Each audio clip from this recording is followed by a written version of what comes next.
No one fights alone, certainly not when these lads are around. Lay down covering fire. We fight our way through the streets. Mason, on me.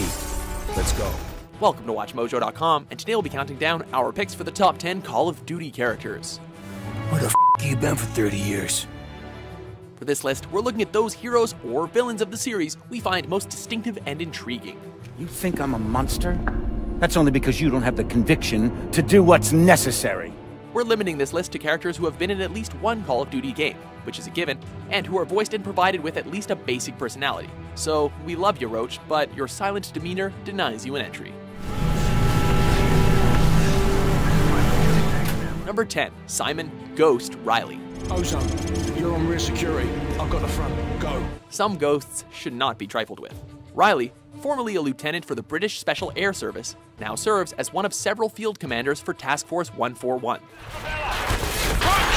let the militia pin you down for too long! Use your flashbang command! His loyalty to the unit and dedication to the mission is matched only by his anonymity. Riley keeps his face covered with an iconic skull-embroidered baklava and red sunglasses.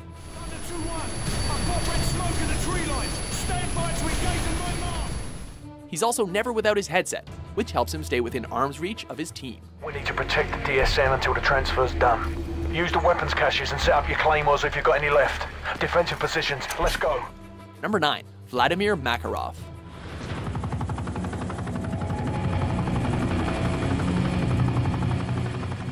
One man's will, as it turns out, can be quite a handful. This deal will generate millions for our cause. Money can buy many things, even power. Such is the case with Makarov, the first of 4 horsemen sought by America and Britain for terrorist activities.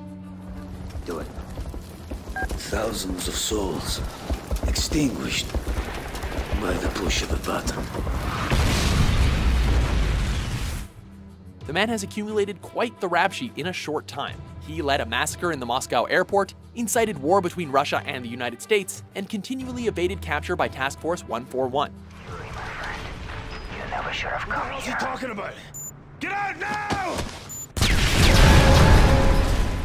Indeed, in the wake of his mentor Imran Zakayev's death, Vladimir Makarov truly is the world's most dangerous man. My friend, my ally, my betrayer. What happens here today will change the world forever. Nothing can stop this. Not even you. Number 8, Alex Mason. Your name is Alex Mason. You were born in Fairbanks, Alaska. In 1961, you served in a CIA assassination team known as Operation 40. Good men fall far, and no one knows this like Alex Mason. Easier. I felt like everyone was watching us. And watching me. An Alaskan native and former Marine captain, Mr. Mason is a loyal American citizen whose dedication is tested when he is captured during the Bay of Pigs invasion. Do with him what you wish, General. He's my gift to you, in honor of our new relationship. Just make sure that he suffers. For 2 years, life is torturous, as his mind is used to test Soviet brainwashing technology. As a result, Alex is continuously tormented by agonizing visions and the prospect of being a Soviet sleeper agent. Yet, through the pain and uncertainty, Alex still manages to stand by America and refuses to give up in despair. Try to f*** with my mind! You fight! You don't know anything! Number 7, Raul Menendez. Opulence is sinful and we all pay for it. Rarely is evil so potent or sympathetic. For those souls who have toiled and wrought and thought with me, some work of noble note may yet be done. This Ulysses-quoting visionary began as a simple child whose family was embroiled in the drug trade, which brought only devastation to him. An American torched the warehouse. For insurance money, $11,000. That was the value they placed on our life. Little by little, Menendez has had to deal with the constant impact of the CIA in his life, culminating in the loss of his eye and the death of his dear sister, Josefina. It was taken from me. Do you know what that feels like yet? In the present day, Menendez has become an icon to the impoverished, though this is ultimately just a means of exacting his revenge. Not that we blame him. I will see you 1 year from now. Study Ulysses. Be ready. Number 6. Frank Woods. Woods, you look like hammered shit. Some time for shit in the jungle. It's not, baby. You certainly can't kill Woods. Can't kill me. Being a veteran of the Korean War, it naturally made sense to call upon him to work as an operative of the Studies and Observations Group in Vietnam. Okay, what's our loadout? UV-32 rockets, 12mm nose cannon. These bastards are ready for World War III. However, Frank soon found himself bound to the vengeful quest of friend Alex Mason, which brought him to the brink of death. Got you now, you son of a bitch. You will die in me. Woods! Even then, Woods is remarkable in how loyal he is to his friends and how easily he finds a way to make a wisecrack, even in his later years. Safety's on, dipshit. Hey, old man. Number 5. Gaz. Good to see you, mate. Take one of the rifles from the table. Whether in voice or in action, this man knows how to keep his team motivated. Guys, can't you make it open faster? Negative, sir. You can try pulling it if it makes you feel better. Cheeky bastard. Lieutenant Gaz, known only by that singular name, serves with the 22nd Regiment during their mission to stop the Russian ultranationalists' machinations. Good news first. The world's in great shape. We've got a civil war in Russia. Government loyalists against ultranationalist rebels. And 15,000 nukes at stake. Throughout increasingly grim and morbid circumstances, Gaz maintains a sort of dry wit, questioning the moral stance of Russians, for instance. Loyalists, eh? Are those the good Russians or the bad Russians? Well, they won't shoot us on sight, if that's what you're asking. Yeah, well, that's good enough for me, sir. He's not without a serious tone, but his priority is to make the dark reality surrounding his team a little easier to handle. Nice, the watermelon. Nice! Your fruit-killing skills are remarkable. Number 4. Jonathan Irons. Excuse me, Private Mitchell. I'm Jonathan Irons. I'm Will's father. Played by Kevin Spacey, this seemingly sterling entrepreneur has a dark side to him. Give me a break. People don't want freedom. They want rules, boundaries, protections. Irons, founder of the private military contractor Atlas Corporation, prides himself on camaraderie and compassion.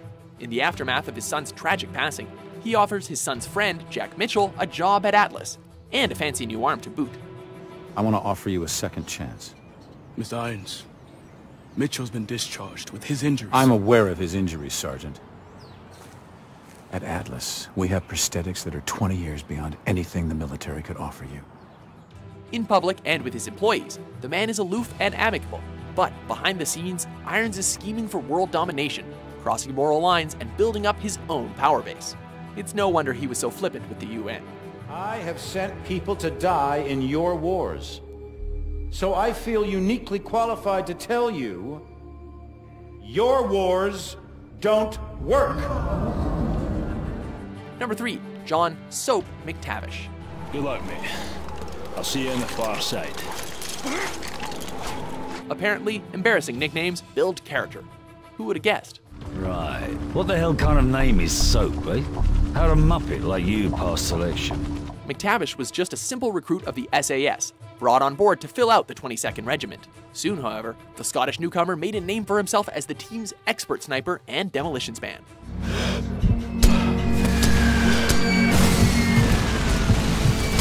When Task Force 141 was formed, McTavish was named field commander based on his experience. And to top it off, the man refuses to die, be it from a stab wound to the chest, falling from high buildings, or explosive blowback.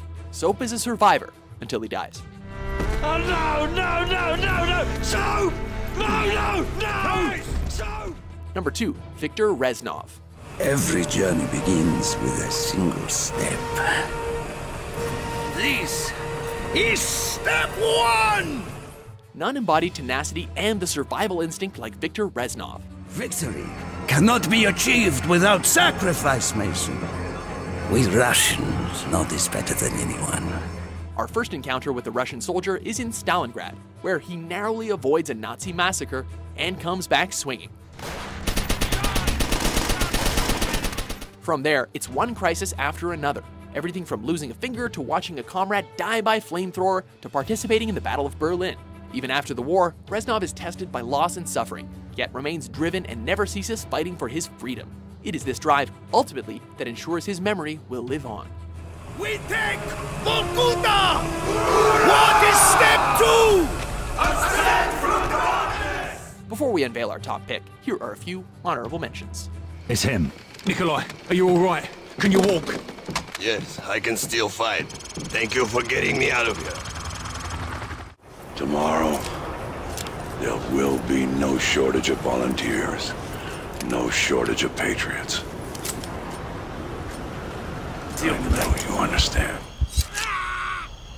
Miller, you're okay. Thank God. Briggs, turn that off. Roger that. I got something better in Man, this is Red Dog. TV station secure. No sign of Al-Assad. The broadcast is a recording. Over. Hey, yo, listen. Yeah. Big word Trust me. Gideon? Atlas 1, report. This is Atlas 01. We're Ezra Michaels at KIA. What? Number 1, John Price. Perfect. Move out. The man, the myth, the legend. For Call of Duty, there is no other.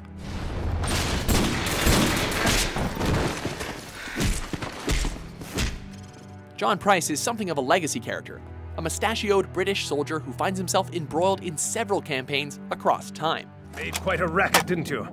That's quite all right. I can still walk. In World War II, he's a captain who butts heads with his men, yet remains loyal to the mission. In the present, he's an extreme but impassioned warrior ready to walk into hell and back, especially for those he's lost. Whatever you're gonna do, son, do it fast! Across all versions of the game, one thing is for sure. Price will always answer the call.